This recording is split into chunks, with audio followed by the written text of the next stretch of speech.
Good morning, parents. It's so nice to see all of you today. Good morning to the panel. Good morning, Prof. Faisal, and all of you here. Really, really such a pleasure to be here and talking about this important topic on executive function. Thank you, and thank you for having me, really. Please call me Lynn for short, and I've been working in the field for more than 20 years now, and I enjoy working with parents and children as well as adults as well. So it's really wonderful that we're talking about executive function today because all of us require this skill. Even coming today, you require planning, getting yourselves ready, all present here today to be able to listen to this. So thank you for your time, really. So let's have some fun, okay? We're going to be talking about executive functions, which involves a wide range of skills, but let me just get you a bit of a taster of what we're talking about, all right? You can see on the screen here the card, right? You can see the card in yellow, and the number is 1 in blue, right? So we're going to change things up a little bit in this game. So I would like you to think about the color being the color of the card. So think about yellow, right? And think about the number being the sequence in the alphabet. So the first alphabet is A, right? So in your minds, think about yellow A. Okay? So we're going to be change things up as I move along to the next card, but you know what I'll be getting at as we go. So look at the next number here. So you have purple and pink 2, right? So you're going to change the two things we talked about. So you're going to change to purple B. Well done. So continue on with the rest of the cards and see how you go with this experience. Go ahead.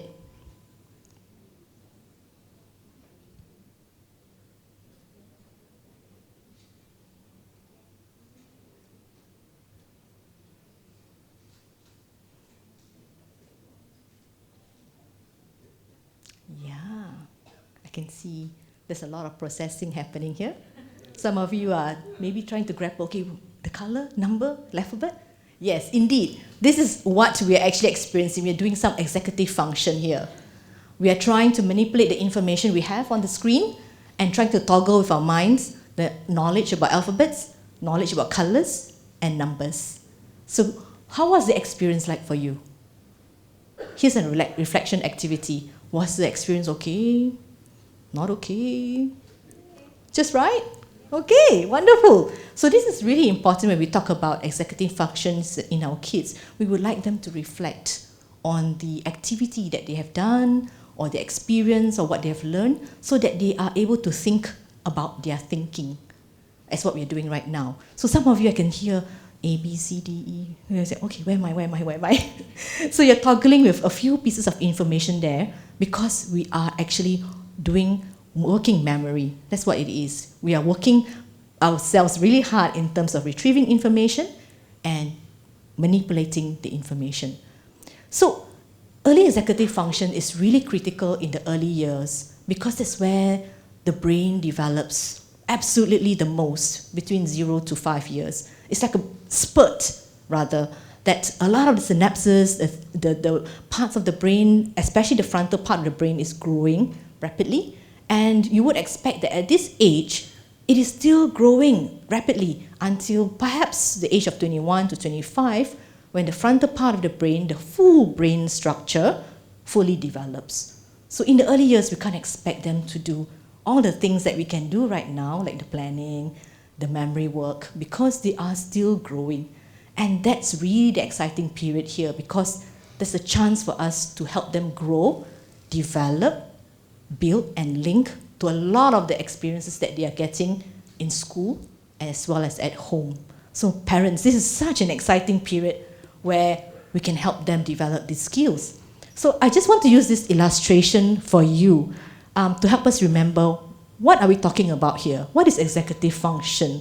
So I have coined the term SWIFT here, which I will tell you more about why I coined it SWIFT with a bit of the rhyme, Swift, don't miss, because we don't want to miss this crucial period where they are just absorbing everything in the environment.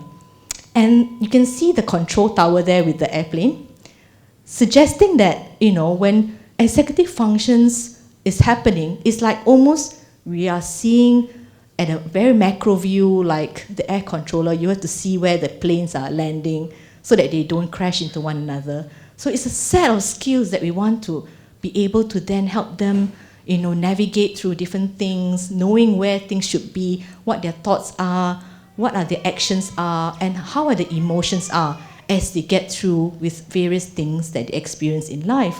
So like having executive function is like having an overview of how all these things are happening inside them, inside their thinking, inside their emotions, where they are feeling inside, and also their actions. So SWIFT, don't miss. Let's talk about that. SWIFT stands for self-control, which is the S. You can see the traffic light illustration there, which gives you a sense that it's about controlling a bit of your actions, emotions, and thinking. Working memory, where it starts with W, with an I there. Working memory, we talked about that just now, where how much are we able to input and work through and make those adjustments in our thinking processes. Flexible thinking is the F, T there. You can see with the rubber band illustration, it's where we can stretch them, make them think differently with problem-solving strategies and thinking processes. So SWIFT here refers to S, self-control, W with the I, working memory, FT, which is flexible thinking. And I think largely, there's a lot of definitions out there about what executive functions might mean, but generally, researchers have agreed on these three areas, key areas here, which suggest self-control, working memory, as well as flexible thinking. Okay, so far? Let me then unpack that further. So what is self-control? Self-control are the set of skills that help us to regulate ourselves. I think it's such an important skill because in the first example here, I have where when a child is being able to regulate themselves, they're able to be able to respond when they're called and not just blurting out answers or just talking when they're not supposed to, right? As an example here, number 2, where a child is able to sit well, either during dinner time or during meals or during a task, and able to sit through that and being able to then be comfortable and on task. That's the example 2, instead of running around or then disturbing or being disruptive. Example 3, being regulated and not being overly upset when things don't go well. So we know that some children may have some difficulties in this because they might have a bit of a fuss or a bit of a tantrum or meltdown when things don't go their way. So these are key areas where we talk about self-control skills, being able to complete and be able to sit there and work through that and manage your emotions and thinking process. Next, WI in a way. Working memory is being able to work with information. We just experienced that just now. How they are able to keep track and able to retain and manage information, right? So for examples, remembering colors, remembering numbers, as well as what the names of objects. It requires a lot of memory work, right, to remember all the new things that they are gathering in school and in their environments. So it's so important that they're able to retain that information. Yep, keep that in their minds. And number 2, for example, following instructions and conversations. I think we might not realize for a young child, there's a lot of instructions being given to them every day. And sometimes if we just pause and listen, we're giving them 3, 4, 5 instructions. Can they really manage all their instructions? So sometimes they might get lost in the sea of instructions we give them, or even when we are having conversations with them, if we don't simplify it for them or make it clear, they might lose track of what we told them yesterday, and today they might forget it, right? And the third example there, being able to stay on task. So for some children, they might not be able to complete the task because they might have forgotten or got things jumbled up in the process. So working memory is really key when we talk about being able to learn new things and being able to read and write later on. So these are key fundamental skills we're talking about. Flexible thinking. So flexible thinking, as you can see the rubber band there, where you can get to stretch them. It is really malleable at this age where we can get them to shift their thinking from being always stuck at doing the same thing again and again when they're having problems or they're getting difficulties in getting through the task. So for example, when a child who may be stuck at solving this puzzle and keep on trying, but there's no other way, not asking for help to solve the problem, for example. So how are we able to find or allow them those options to think about, like, hey, you can do it this way, you can do it that way, so they don't feel stuck. How about the second example, coping with changes and transitions? I think some of you might experience sometimes it's not easy for our child to cope with changes, and we tell them, okay, we're going here, suddenly we're going there. It's very unpredictable for some of them, and it gets pretty nerve-wracking for some of them, or anxiety-provoking when we keep changing without giving them some heads up or notice. So some children might find it very difficult to cope with changes and transitions. And also for shifting from one activity to another, some children might also find it difficult to put their tasks aside and do something else because it's time's up. So you might experience sometimes your child is not able to move on to something else because they feel that they have not completed it well, or they're just not ready to move on. So how are they able to be flexibly nimble or change along and adapt to things in their environment? So that's flexible thinking. So now we talked about the understanding of executive functions. The question is, how are we going to build these skills in our young? I'm sure all of you will be interested in that. So there are many things that we can do at home, and it doesn't require much funds or resources to make, and it's really everyday activities. You know, I saw just now the video that MENDAKI did was fantastic about using your everyday materials and having those experiences in doing tracing, using the glue and all the other materials they have. So these are great examples I can share with you, but of course there are more, but I just chose these key ones for today. So think about transitions and periods of time that we engage our child.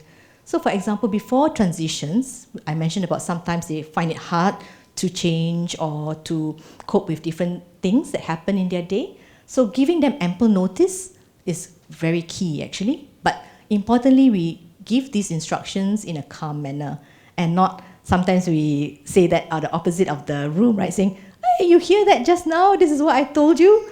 But rather, go close to them and tell them very calmly, in 5 minutes, we'll be going to NTUC. I'll be coming to you soon that we can pack our things, then we go to NTUC. So in a calm manner, giving direct eye contact, giving a very kind instruction to your child and helping them transit to the next thing that we would like them to do. So giving them the advance notice really helps before transitions. During activities is another area where we can really model this and guide them along. So for example, when we want them to have a consistent behavior or expected behavior, it's important for us to prepare them in a way that when we are there, for example at NTUC or the mall, we are able to tell them when we are at the mall, just before you enter, that I would like you to use walking feet. Walking feet means we walk nicely, right? So when you're clear with the expected behaviors, right, and tell them what they need to do clearly, it will really set that way better for them because they know what they need to do instead of telling, oh, don't run later.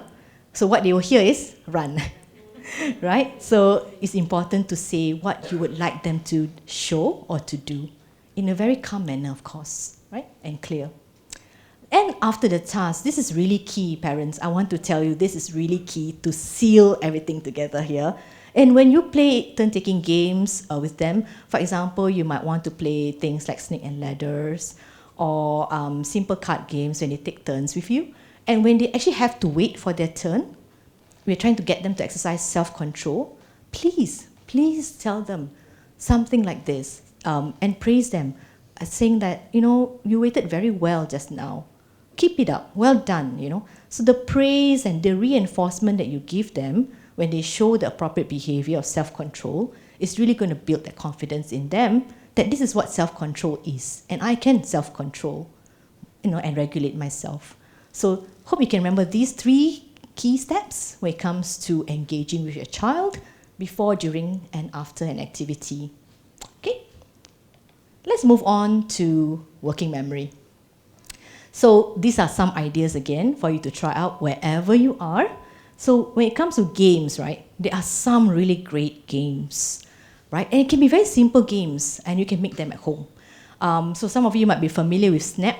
I play Snap a lot. It's quite fun. And where you have two cards, the same, then you snap, right? So these are games that allow them to do matching and remember the patterns quite easily. So either you can draw some of these things and then you can put them, or, lay them out, either in 3 by 3, then let them open two cards and see, oh, they're the same. Or if not the same, they can close it and find the next two cards and then match them again. So this really builds that memory skill to be able to remember where the cards are, and it's quite fun. And our children love playing and learning at the same time. That's how they best learn, in a very unintimidating way, in a fun way. That's why they really absorb and learn a lot, right? And I mentioned about giving short and simple instructions. And not expecting our child to remember long instructions or sentences. Keep it short and very clear.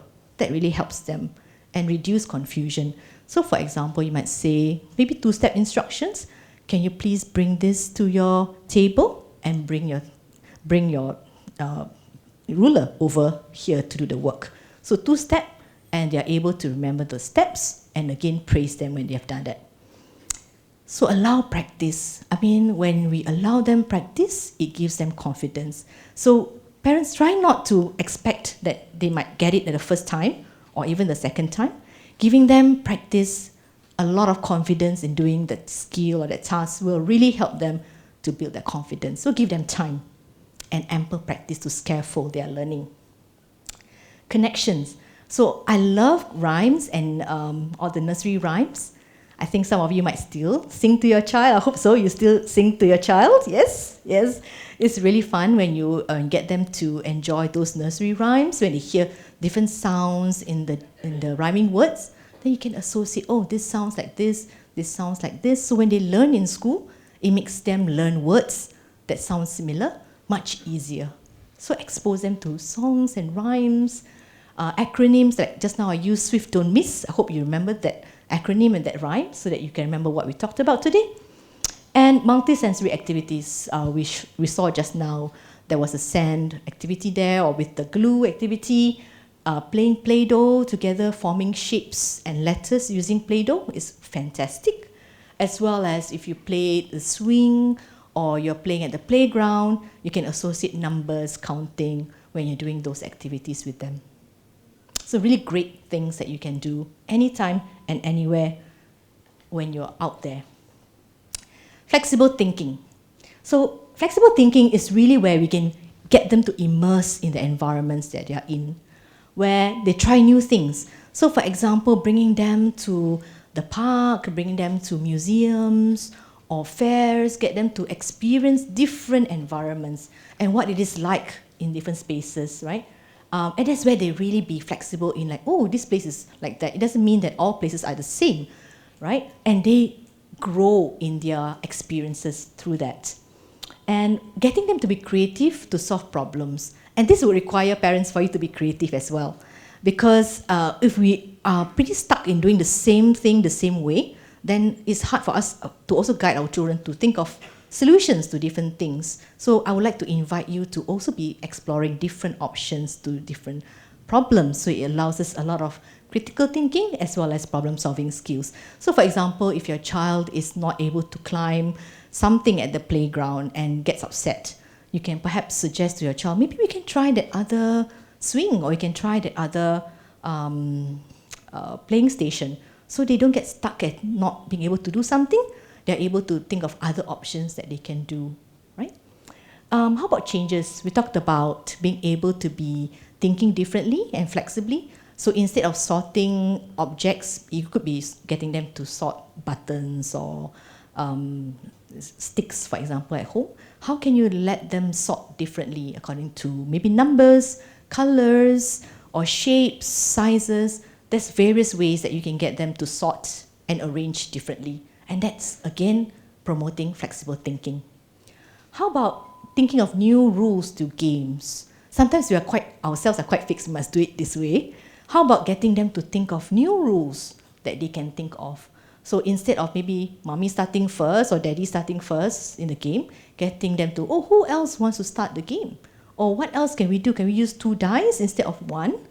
You know, can we maybe start in a different way? Maybe start from this way, you know? So allowing ways and ideas to come through and thinking, letting them think through that as well. Lastly, imagination. I can't stress enough about imagination, where they can really explore beyond what we can imagine sometimes. Children are so creative. It's amazing what they can think of. So let them really enjoy that space of creativity. Where, you know, games like pretend games are great, where they get to be different professions, like a chef or an artist. You know, we've got some artists here at the back. Yep. Where really they can explore different roles, right? And pretend games that they can use different figurines to imagine different sorts of themes in their play. So that's great. So unstructured game is great, as well as imaginative play, when they get to go outdoors. They can use the materials they see in the environment, the leaves. They can use the branches to make land art. You know, these are available. But allowing them to imagine and giving them the permission to explore and say, oh, just try out. What can you make from this? Would really give them the space to explore beyond what we can imagine, right? And it's a boost for their thinking skills, as well as their creativity skills, thinking skills, flexible thinking, and also working memory. So we talked about all that today. I hope you remember SWIFT, don't miss. This is quite an important period in their lives, from 0 to 5. We can build so much during this time in school and at home, right? And open up possibilities to them, going to the outdoors, doing creative things at home, which is simple. But if you do it every day or do simple things every day, it will really add up to a lot. And just being able to be flexible with them. And some days they might not be in a very good mood sometimes, or that well regulated. Give them chance. Give them the opportunities to practice. And then they will allow them to blossom and continue on build their confidence in them. With that, I thank you so much for your kind attention. And I will be happy to answer questions later at the panel. Thank you so much.